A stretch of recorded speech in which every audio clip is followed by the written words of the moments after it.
Hello, Serious Survivor here, and it's good to be back. But first, a quick word from the sponsors of this video.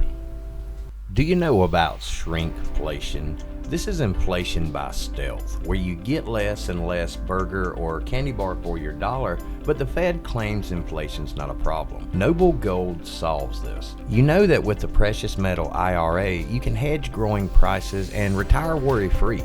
You will keep up with the Fed's inflation. This month, Noble Gold is giving away a free 5-ounce pure silver America the Beautiful bullion coin with every eligible IRA and 401k rollover. To learn more about these services offered by Noble Gold, please visit noblegoldinvestments.com or call us at 877-646-5347. Over the last couple weeks, I really haven't been able to produce much material and get anything out there, but been keeping up a lot with the current events, and there's a lot of really interesting, if you want to call it that, things going on, really more along the lines of disturbing, if you want to be true about it. Glad to be back with my family down here and my friends.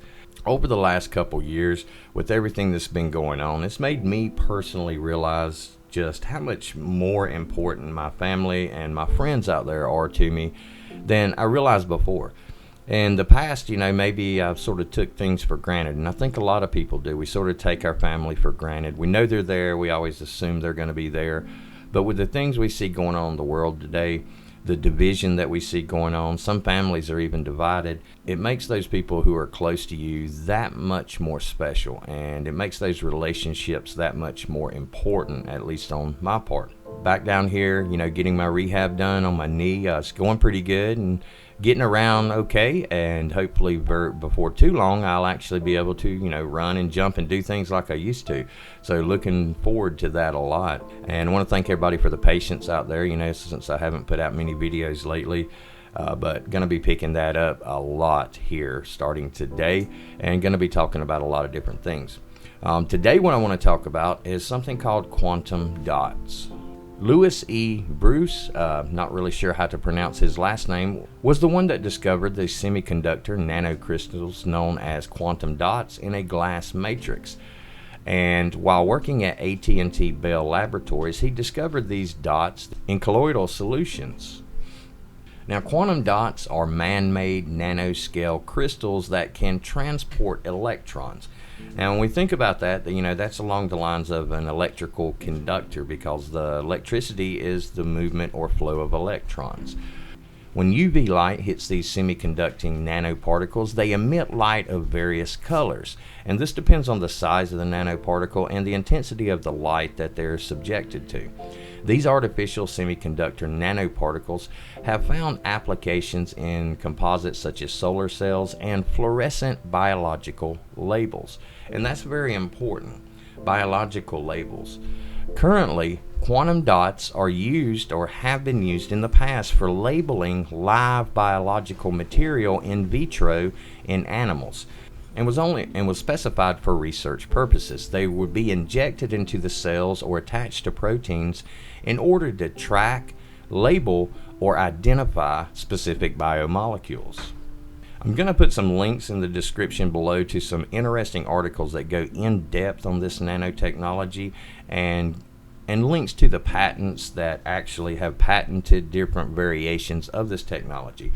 But one of the interesting things about this technology I want to talk about is the actual particles themselves and the suggested use of these particles by the Bill and Melinda Gates Foundation. And it's interesting that the projected use of these types of particles was developed before we saw the current pandemic, which has grip on the entire world. Quantum dots are semiconductor particles with a typical diameter of 2 to 10 nanometers. And they're so named quantum particles due to their nanoscale. Quantum effects play a significant part in their light-emitting properties. Quantum dots emit light via this mechanism.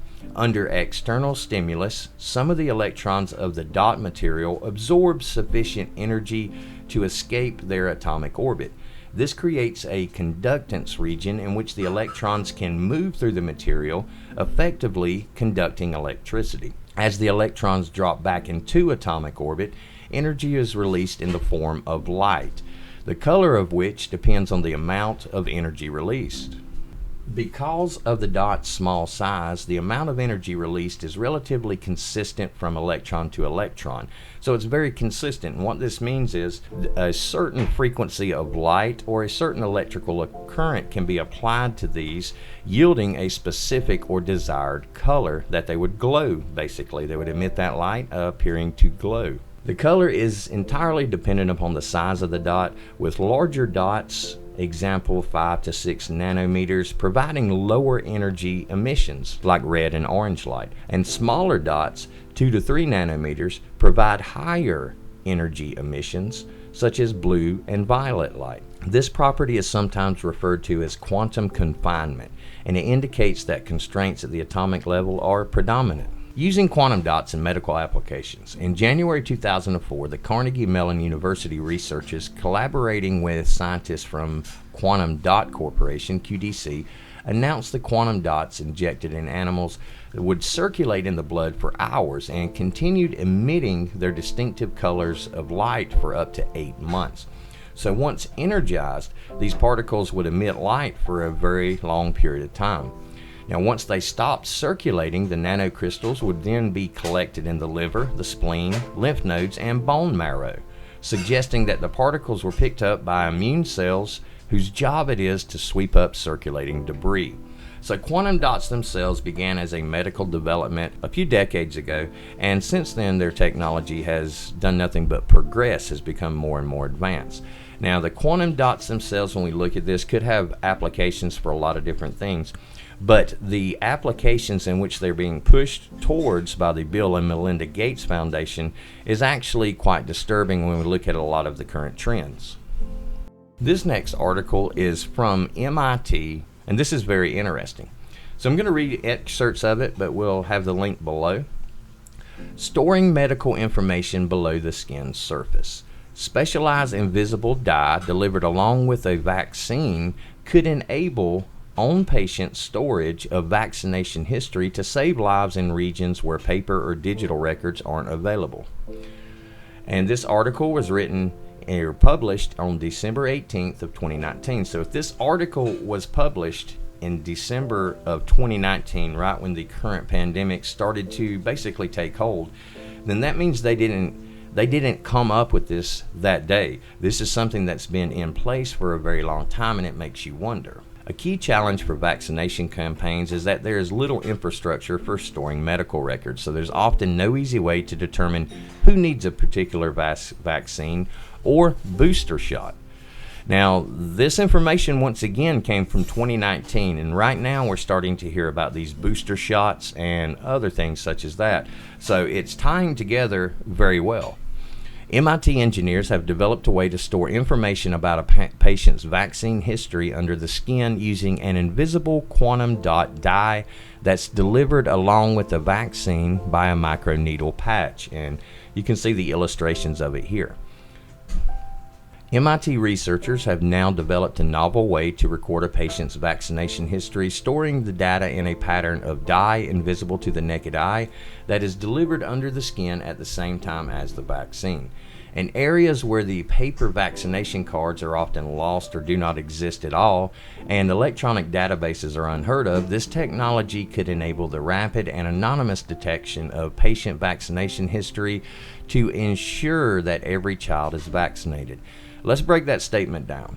In areas where paper vaccination cards are often lost or do not exist at all, and electronic databases are unheard of. All right, so I want to stop right there because, first of all, the government is telling us they are not keeping an electronic database telling them who is vaccinated and who is not. If that were true, why would MIT have to specify here that this is going to be beneficial in areas where paper vaccination cards are lost or do not exist and electronic databases are unheard of? To make that specification, to make that statement, that means that some areas obviously have electronic databases, and that goes totally against what the U.S. government is currently telling us.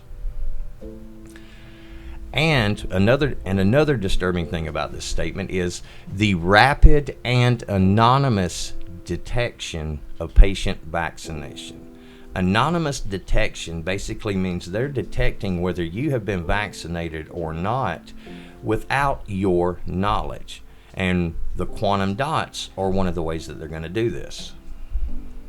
The researchers showed that their new dye, which consists of nanocrystals called quantum dots, can remain for at least 5 years under the skin, where it emits near-infrared light that can be detected by a specially equipped smartphone. I truly encourage you read the links that I had put up with this that are in the description below, because it goes much more in depth. And basically what we're looking at is when these quantum dots are exposed to an energy source, primarily light, like ultraviolet light, a high energy, form of electromagnetic waves, that they then become excited and emit light of a different spectrum depending on the size of the nanoparticle. The larger the particle, the closer to the red end of the spectrum that light will be, and the smaller of the particle, the closer to the violet end of the visible light spectrum that will be. And like it says here, and basically this is an invisible record.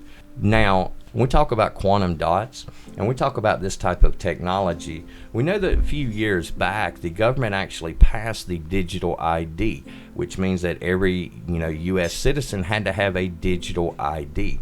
There's a lot of speculation that these quantum dots are not only going to contain our medical records, but they're going to contain your digital information, who you are, where you've been, what you've done.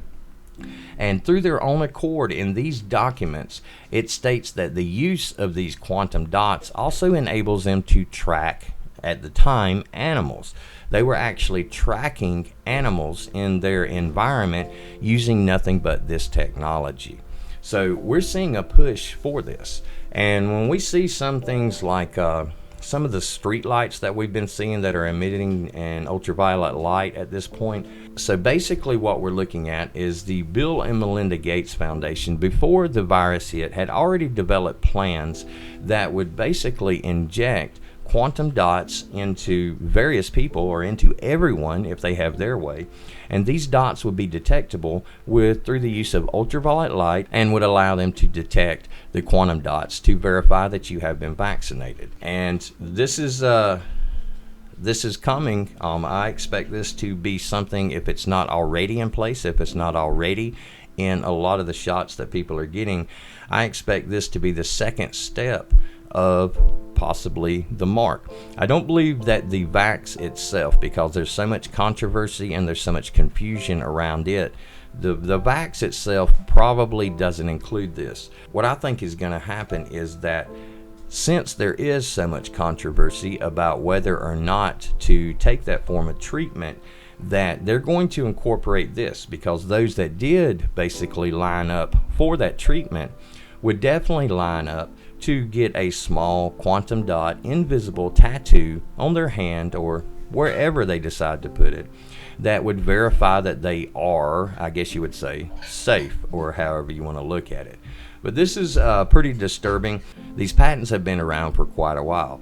They've been developing and incorporating these and using these in animals to track them, to for further testing like this. And all of the documents I read say that there's been no human testing yet, although that's sort of hard to believe with as much as we see going on, and the way that we know the drug companies and the government does tend to function behind the scenes. It would be more surprising that humans weren't tested in this than to find out that they actually were. Now, this is really interesting because I believe that this is going to be a next step that we're going to see coming along very soon, and that's the use of quantum dots to separate the vaxxed and the unvaxxed. And we're going to talk a lot more about this. I'm glad to be back. Thanks a lot for watching. God bless. And for now, Seer Survivor out.